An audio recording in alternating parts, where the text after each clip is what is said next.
Hello everyone.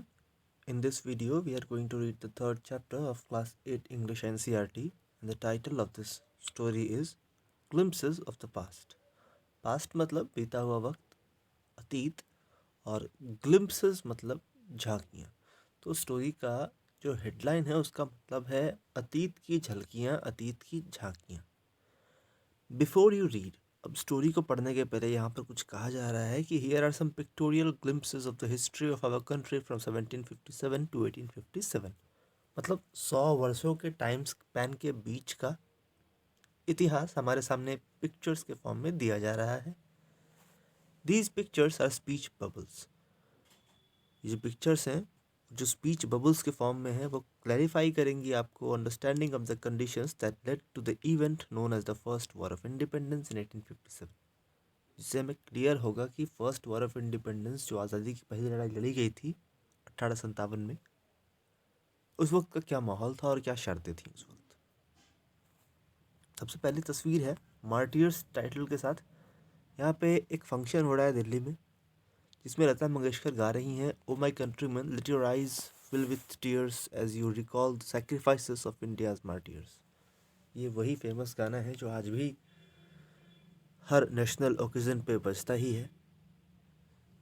ऐ मेरे वतन के लोगों ज़रा आँख में भर लो पानी, जो शहीद हुए हैं उनकी ज़रा याद करो कुर्बानी. So let's read further to know what is given in this chapter. सबसे पहला है कंपनीज कॉन्क्वेस्ट्स. कंपनी की कॉन्क्वेस्ट, जो ईस्ट इंडिया कंपनी थी उसकी क्या क्या कोशिशें थी भारत में, उसने कैसे भारत पे कब्जा किया. अपने सुपीरियर वेपन्स के दम पर, यहाँ लिखा जा रहा है, अपने सुपीरियर वेपन्स के दम पे British East India Company was extending its power in 18th century India. 18वीं शताब्दी में अपने सुपीरियर वेपन्स के दम पे ब्रिटिश इंडिया पे कब्जा करते जा रहे थे. और इंडियन प्रिंसेस जो थे इसी वक्त वो शॉर्ट साइटेड, मतलब वो दूरदर्शी नहीं थे, छोटी छोटी बातों पे लड़ लिया करते. अब यह एक बबल दे रहा है. द टपसेट राजा बाह call the English merchants they will help me to defeat him. यहाँ पे एक राजा है जो कि ये कह रहा है कि दूसरे राजा को हराने के लिए मुझे ब्रिटिश को बुलाने की ज़रूरत है, उन्हें बुलाओ, वो इन्हें हरा देंगे. The people had no peace due to such constant fights. और लोगों के बीच ऐसी लड़ाइयों के कारण कोई शांति नहीं थी. The people had no piece.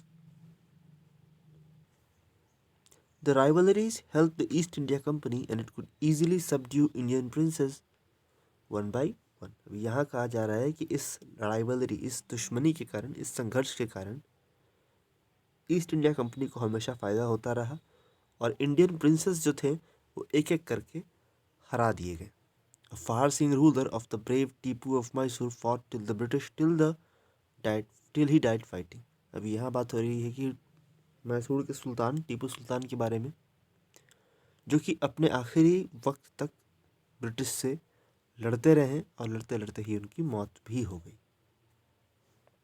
अब अगर हम नेक्स्ट बॉक्स की तरफ मूव करें तो यहाँ पे एक और चीज़ है कि कंट्रीमैन के बीच भी डिफरेंसेस ऑफ थॉट्स थे. सबका एक ही मानना नहीं था. जैसे यहाँ इस पिक्चर में हम देख रहे हैं कि देश के ही लोग आपस में बातें कर रहे हैं कि थैंक गॉड, भगवान का शुक्रिया, अब हमारे कंट्री में पीस है, शांति है और कोई वार नहीं होता और ना कोई ठग्स लूटपाट मचाया करते हैं. Our Indians our destiny is linked with them. कुछ ऐसे भी लोग थे जो ये सोचते थे कि हमारा किस्मत इन ब्रिटिश से जुड़ा हुआ है. किसी का ये भी मानना था कि ये तो भगवान है जो कि इन ब्रिटिश को भेजे हैं. It is God who sent the British. The white man has killed और डीथ्रोन्ड आवर डॉग. इस पिक्चर को देखें तो एक इंसान कह रहा है कि ये जो सफ़ेद लोग हैं, ये जो गोरे लोग हैं, इन्होंने हमारे राजाओं को मार डाला है या उन्हें अपदस्थ कर दिया है, उन्हें गद्दी से हटा दिया है. तो कुछ लोगों का मानना था कि हालांकि ऐसा है कि कुछ किंग्स जो थे वो अच्छे नहीं थे, they were not good, but after all they were of this land. लेकिन सबसे बड़ी बात थी कि वो हमारे अपने बीच के थे, वो हमारे लोग थे. Now we have become slaves of foreigners.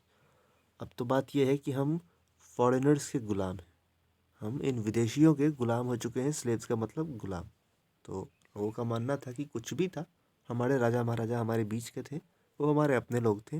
लेकिन ये जो ब्रिटिश हैं वो विदेशी हैं और उन्होंने हम पर शासन कर रखा है.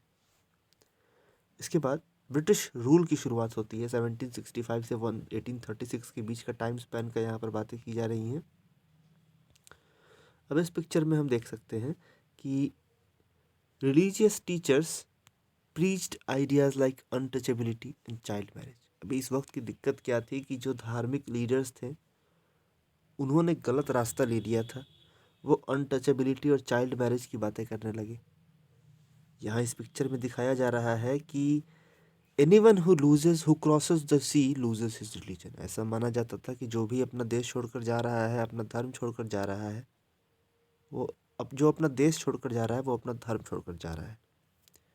वहीं किसी दूसरे सेंट का इस पिक्चर में ये कहना है कि इस संसार में जो भी माइजरी है, all the misery in the world is due to women. सिर्फ महिलाओं के कारण ही इस दुनिया में ये सारी परेशानियां हैं। The truth was that Indian had lost self respect, the British scorn them. अभी सच्चाई तो ये है कि इंडियंस ने अपने आप में सेल्फ रेस्पेक्ट खो दिया था और ब्रिटिश ने इसका खूब फ़ायदा उठाया। The natives are unworthy of trust, incapable of honesty. यहाँ पर ये अंग्रेज़ कह रहा है कि भारत के जो लोग हैं, जो यहाँ के मूल निवासी हैं, उन पर ट्रस्ट नहीं किया जा सकता, उनकी विश्वसनीयता पे भरोसा नहीं किया जा सकता। तो एक इंडियन ही आगे आकर कहता है कि true your honour but I am honest. अभी एक इंडियन ही कह रहा है कि आप बिल्कुल सही कह रहे हो, लेकिन मैं ऐसा नहीं। अब भला एक इंडियन ही जब दूसरे इंडियन की बुराई करेगा तो it is impossible, it is impractical to think even कि हमारे देश पर कोई शासन क्यों ना करे। Being merchants, the British wanted quick profits. Their heavy taxes forced farmers to abandon their fields. अभी मर्चेंट्स चूँकि ये थे तो ब्रिटिश को क्विक प्रॉफिट्स चाहिए थी। उनके जो हेवी टैक्सेस थे उन्होंने किसानों को मजबूर कर दिया कि वो अबंडन, अपने फील्ड को छोड़ दें, अपने फील्ड का त्याग कर दें। But your man are taking all my crop. जो किसान थे वो कहते हैं कि आपके लोग मेरी सारी फसल ले ले रहे हैं। और अंग्रेज़ों का दावा था कि you are still in arrears, तुम अभी भी कर्ज में हो। If you don't pay next week I will send you to jail. अगर तुम अगले सप्ताह सारा पेमेंट नहीं करते हो तो मैं तुम्हें जेल में डाल दूंगा। मतलब कुछ इस तरीके का हार्श बिहेवियर अंग्रेज़ों का था। Still the British invented other methods which give them more profits. इतना ज़्यादा लोगों को परेशान करने के बाद भी अंग्रेज़ों ने ऐसी कोशिशें जारी रखी कि वो ज़्यादा से ज़्यादा प्रॉफिट कमा सके। The goods manufactured in England should not have any import duty when brought into India. अभी किसी एक का आइडिया था कि ब्रिटिश इंग्लैंड में जो भी सामान बनेंगे उन्हें भारत में लाने पर कोई इम्पोर्ट ड्यूटी नहीं देनी पड़ेगी। इसका फ़ायदा ये था कि वहाँ पर machine made products, cheap quality products बनाए जाते, भारत का रॉ मटेरियल ले जा कर के वहाँ पर चीप क्वालिटी प्रोडक्ट बनाया जाता और वापस भारत को ला करके बेच दिया जाता। तो East India companies laws begin to cripple Indian industries. East India company के इन नियमों के कारण, इन कानूनों के कारण इंडिया की जो इंडस्ट्री थी वो बिल्कुल पूरी तरह से टूट चुकी थी, क्रिपल हो चुकी थी, ख़त्म होने के कगार पे थी। अभी यहाँ इस तस्वीर में दिखाया जा रहा है कि the British policies ruined the expert artisans and their businessmen. जो ये ब्रिटिश की जो पॉलिसी थी उसने भारतीय श्रमिकों और उनके बिजनेस को पूरी तरह से बर्बाद कर दिया था। भारतीय आर्टिजन्स मतलब कारीगर, तो भारतीय कारीगरों की जो नक्काशी, जो कलाकारी थी, सबको बिल्कुल ख़त्म कर दिया था, ओरिजिनलिटी को ख़त्म कर दिया था और इनके बिजनेस को भी काफ़ी नुकसान पहुंचा था। Then in the next page हमें मालूम पड़ता है राजा राम मोहन राय के बारे में। राम मोहन राय एक बड़े ही लर्नेड मैन, मतलब पढ़े लिखे इंसान थे, बंगाल से, जो कि समझते थे कि देश के साथ दिक्कत क्या है।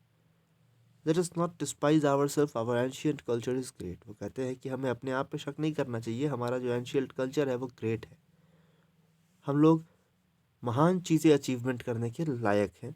We must first reform our society. लेकिन इसके पीछे एक कारण है, हमें अपनी सोसाइटी को सबसे पहले रिफॉर्म करना पड़ेगा। सुपरस्टिशंस मतलब अंधविश्वास, जो गलत धारणाएं हमारे बीच होती हैं, तो सुपरस्टिशंस हैव बिन रूइनिंग अस। ये जो अंधविश्वास है, ये जो गलत गलत धारणाएं हैं, वो हमें बर्बाद कर रही हैं। He told his wife Uma, उन्होंने अपनी वाइफ को कहा कि काउज अलग अलग कलर की होती हैं लेकिन सबका मिल्क सेम ही होता है। वैसे ही different teachers have different opinions but the essence of every religion is the same. ठीक उसी तरीके से हर किसी धर्म कि सीख भले ही एक ही अलग अलग हो सकती है, लेकिन हर एक का मतलब और हर एक का महत्व एक ही है। इसेंस मतलब सबका सार, सबका गूढ़ रहस्य एक ही है। He was attracted by science and modern knowledge. अभी ये राजा राम मोहन राय थे, वो हालांकि बंगाल के थे, लेकिन वो साइंस और मॉडर्न नॉलेज से काफ़ी आकृष्ट थे, काफ़ी उन्हें उसमें रुचि थी। तो knowledge should be practical and scientific. तो उनका भी ये मानना था कि जो नॉलेज है वो प्रैक्टिकल होना चाहिए, साइंटिफिक होना चाहिए। He crossed the seas and went to England to see what made the British powerful. There he told them, "We accept you as rulers and you accept us as subjects. But you must remember the responsibility a ruler owes to his subject." यहाँ तक कि एक बार जब उन्हें Britain जाने का मौका मिला तो उन्होंने ब्रिटिश रूलर्स को कहा कि हम मानते हैं कि आप रूलर्स हो और आप हमारे सब्जेक्ट हो, और हम आपके सब्जेक्ट हैं, हम आपके प्रजा हैं, जनता है। लेकिन आपको भी ये याद रखना चाहिए कि एक रूलर की ये रिस्पॉन्सिबिलिटी होती है, ये जिम्मेदारी होती है कि वो अपने सब्जेक्ट्स के प्रति जिम्मेदार हो। रूलर ओज टू हिज सब्जेक्ट्स। उन्होंने न्यूज़पेपर भी लिखना शुरू किया, लेकिन suspicious British stopped them in 1823। 1823 में सस्पिशियस ब्रिटिश ने उनकी पेपरों को लिखना बंद करवा दिया। नेक्स्ट वी सी ऑपरेशन मतलब दमनकारी नीति। But the British continue to oppress Indians. British यही नहीं रुके, उन्होंने इंडियंस पे दबाव बनाना कायम रखा। 1818 में उन्होंने रेगुलेशन एक्ट पास किया। इस एक्ट के अंतर्गत किसी भी इंडियन को बिना किसी जांच के जेल में बंद किया जा सकता था। All the time British officers in India ड्रीव big salaries and also made fortunes in private business. इस दौरान जितने भी ब्रिटिश ऑफिसर्स थे इंडिया में, उन्हें मोटी अच्छी खासी तनख्वाह मिलती और इनका अपना अपना प्राइवेट बिजनेस भी भारत में पूरी तरह से सेटअप हो चुका था। 1829 में British were exporting British goods worth 7 crore rupees to India. 1829 के वक्त लगभग 7 करोड़ कीमत की चीज़ें ब्रिटिश भारत को एक्सपोर्ट कर रहे थे। The British prospered on the company's loot while Indian industries began to die. जो ब्रिटिश ऑफिसर्स थे, वो लोग थे, वो कंपनी की लूट की पॉलिसी से पैसे कमा रहे थे। प्रॉस्पर्ड मतलब समृद्ध हो रहे थे, जबकि इंडियन इंडस्ट्रीज़ ख़त्म होती जा रही थी। Governor general Bentinck reported back home, Bharat जाकर कहते हैं कि the bones of cotton weavers are bleaching the plains of India. मतलब जो कॉटन वेवर्स हैं, बुनकर हैं, उनकी हड्डियां जो हैं वो भारत के खेतों को सींच रही हैं। मतलब उन्हें इतनी कठिनाइयों का सामना करना पड़ रहा था कि विलियम बेंटिक भी इनके प्रति सहानुभूति रख रहे थे। Not dissatisfaction. 1835 से 56 के बीच लोगों में रोष शुरू हो गया, लोगों में डिससेटिस्फैक्शन की भावना आ गई। एजुकेशन उन दिनों भारत में पर्शियन और संस्कृत में हुआ करता था। 1835 में इंग्लिशमैन, इनका नाम मकॉले था, उन्होंने एक चेंज सजेस्ट किया। वो कहते हैं कि we should teach the native through the English language. I agree. जब उसका कहना था कि हमें इंडियंस को इंग्लिश लैंग्वेज में पढ़ाना चाहिए, तो बाकी सभी तैयार हो गए। इंग्लिश एजुकेशन ने क्लर्क प्रोड्यूस किए, to whom the British gave petty jobs under them. अभी भारतीय पढ़ लिख करके भी क्लर्क ही बन पा रहे थे, और इसके बदले उन्हें थोड़ी तनख्वाह दे दी जाती। Incidentally it also produced a new generation of intellectuals. हालांकि इससे एक और फ़ायदा हुआ कि कुछ पढ़े लिखे लोग भारत में भी हुए जो कि इंटेलेक्चुअल्स थे। अब वो पढ़ लिख करके अपने देश को आज़ाद कराने की बातें करने लगे। वो कहते हैं कि we must educate our brothers. हमें अपने भाइयों को पढ़ाने की ज़रूरत है। And try to improve the material conditions. और उनके आर्थिक स्थिति को भी ठीक करने की ज़रूरत है। For that we must convey our grievances to the British parliament. अभी चूँकि ये लोग पढ़ चुके थे, इन्हें ब्रिटिश वर्क पॉलिसी का अंदाज़ा था, तो इन्होंने कहा कि हम ब्रिटिश पार्लियामेंट में अपनी मांगों को रखेंगे। इसके बाद 1856 में आप अगर पिछली तस्वीर को देखो और यहाँ देखो तो 100 सालों में ब्रिटिश ने लगभग पूरे के पूरे हिंदुस्तान पे अपना कब्जा जमा लिया था। They cared little about the needs of Indians. अभी जो ब्रिटिश थे वो इंडिया की नीडों पे काफ़ी कम जिम्मेवार थे, काफ़ी लापरवाह थे। अब जो लोग हैं वो सोचते हैं कि our kings have become puppets and we have lost our old jobs. हमारे जो राजा हैं वो इनकी कठपुतलियाँ बन चुके हैं और हम अपनी पुरानी नौकरियाँ खो चुके हैं। एंड लैंड्स, और ज़मीन भी। They are converting our brothers. अभी एक और है जो ये कह रहा है कि वो हमारे भाइयों का धर्म परिवर्तन भी करा रहे हैं। You only talk, do something to drive them out. अभी गांव के लोग ही बात कर रहे हैं कि तुम लोग सिर्फ आपस में बातें ही करते हो, उन्हें हटाने का भी कुछ सोचो। फर्दर नेक्स्ट पेज में है स्पार्क्स, मतलब चिंगारी। 1855 से 57 के बीच में जो लड़ाइयाँ हुई उसकी यहाँ पर चर्चा है कि जो टैक्सेस थे वो पीजेंट्स को, श्रमिकों को बर्बाद कर रहे थे। बंगाल में जो सांथाल्स थे उन्होंने अपनी ज़मीन खो दी थी न्यू लैंड रूल्स के बाद। इन 1855 दे रोज इन रिबेलियन। 1855 में उन्होंने विद्रोह कर दिया और Europeans and their supporters alike, और उन्हें मारना शुरू कर दिया, हत्याकांड शुरू हो गया। Discontent was bring in the East India company's army too. इसी वक्त ईस्ट इंडिया कंपनी आर्मी में भी असंतोष की भावना पनप रही थी। The white soldiers huge gets huge pay, mansions to live in, servants. अभी एक इंडियन सोल्जर है वो कहता है कि जो वाइट सोल्जर है वो हमारे जितना ही काम करते हैं कि उन्हें ह्यूज पेमेंट मिलता है, ह्यूज सैलरी मिलती है, बड़े बड़े मकान मिलते हैं, नौकर मिलते हैं। While we get a pittance in slow promotions, जबकि हमें सिर्फ थोड़ी सी तनख्वाह, थोड़ी सी आमदनी, और प्रमोशन तो बिल्कुल नहीं। The Angrez ask us to cross the sea which is against our religion. इसके बाद दूसरा कहता है कि जो अंग्रेज़ हैं वो हमें दूसरे देशों में लड़ने के लिए भेज दिया करते हैं जो कि हमारे रिलीजन के खिलाफ है। Who is the topi wala to abolish the age old custom. आखिर ये टोपी वाले कौन होते हैं हमारे एज ओल्ड कस्टम को तोड़ने के लिए। We must drive out the Angrez. तो एक सोल्जर का ये मानना था कि हमें अंग्रेज़ों को भगाना है। इसके साथ ही thousand of other sepoys revolted, they were stripped of their uniforms. जल्दी ही विद्रोह छिड़ गया और उनसे उनकी पोशाकें वापस ले ली गईं और उन्हें जेल में बंद कर दिया गया। मंगल पांडे को attack the adjutant of his regiment and was executed. Mangal Pandey को फांसी दे दी क्योंकि उसने अपने रेजिमेंट के ही ऑफिसर पर अटैक कर दिया था। 5 Englishmen had cared to understand Indian customs और पीपल माइंड। कुछ इंग्लिशमैन ऐसे थे जो कि इंडिया के लोगों की भावनाओं को समझते थे। O proud Brahmin soldiers, do you know that the grease on the bullet you have to bite is made from the fat of the cows and pigs. What? The white man has deceived us too. अभी यहाँ पर एक इंसान कह रहा है कि अरे ब्राह्मण, क्या तुम्हें पता है कि ये जो तुम गोलियाँ इस्तेमाल करते हो उसको छीलने में, उसकी चर्बी हटाने में, उस पर तो काऊ और पिग की चर्बी लगी है। तो कहता है कि वाइट मैन ने हमें भी धोखा दिया है। Soon, chapatis were sent from village to tell the people that their emperor would want their services. Yes, all my village men will be ready.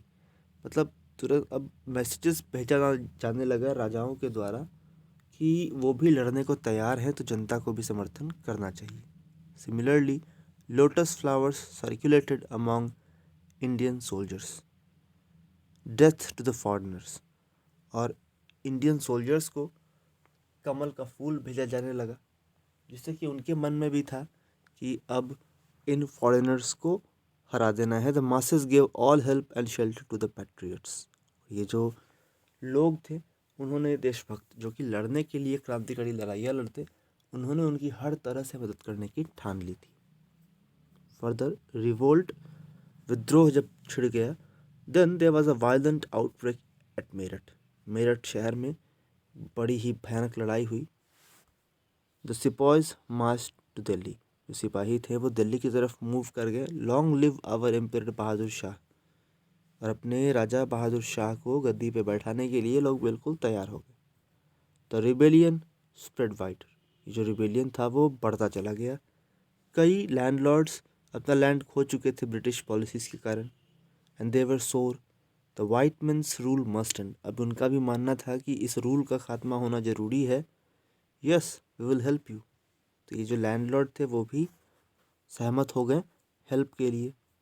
The fight for freedom, many former rulers like Begum Hazrat Mahal of Lucknow were bitter, the white man has taken away my kingdom. अभी यहाँ पर बेगम हजरत महल के बारे में बात हो रही है, जो कि अंग्रेज़ों के खिलाफ काफ़ी मुखर थी, काफ़ी एक्टिव थी। वो कहती हैं कि उन्होंने हमारी सारी ज़मीन ले ली, हमारा सारा शासन ले लिया। Popular leaders like Maulvi Ahmadullah of Faizabad told the people, raise brothers rise, the Angrez is ruining our land. अभी यहाँ बात हो रही है मौलवी अहमदुल्ला की, जो फैज़ाबाद के थे। वो कहते हैं कि भाइयों जागो, अंग्रेज़ों ने हमारी सारी ज़मीन हड़प ली है। The people rose everywhere in Bareilly, Kanpur, Allahabad, मतलब हर तरह हर जगह से लोग जाग उठे। Azimullah Khan told Tatya Tope, we should have Peshwa Nana Sahib as our leader in this war of independence. Azimullah Khan ने तात्या टोपे को कहा कि हमारा लीडर पेशवा नाना साहब होना चाहिए इस आज़ादी की लड़ाई में। The patriots pounced upon the British and fought pitched battle all over north India. जो पैट्रियट्स थे वो बिल्कुल झपट पड़े इन ब्रिटिशों के ऊपर और हर जगह खतरनाक लड़ाई हुई नॉर्थ इंडिया में। 80 साल के बुज़ुर्ग कुंवर सिंह, जो कि बिहार से थे, उनके बाह में एक गोली लग गई, तो उन्होंने अपना हाथ इन्फेक्शन से ज़्यादा बढ़ ना जाए, इसीलिए उन्होंने अपना हाथ ही गंगा नदी को समर्पित कर दिया। He says, mother Ganga, this is my last offering to you. ये मेरा लास्ट ऑफरिंग है, लास्ट त्याग है आपके लिए। And the story has been taken from our Indian movement written by S.D. Sawant. That is all for this video। इसके अलावा आपने सुना होगा Rani Lakshmibai and many other martyrs and patriots का नाम। तो आज की वीडियो में इतना ही। अगली वीडियो में मिलेंगे फिर से नए लेसन के साथ। तब तक के लिए थैंक्स एंड बाय।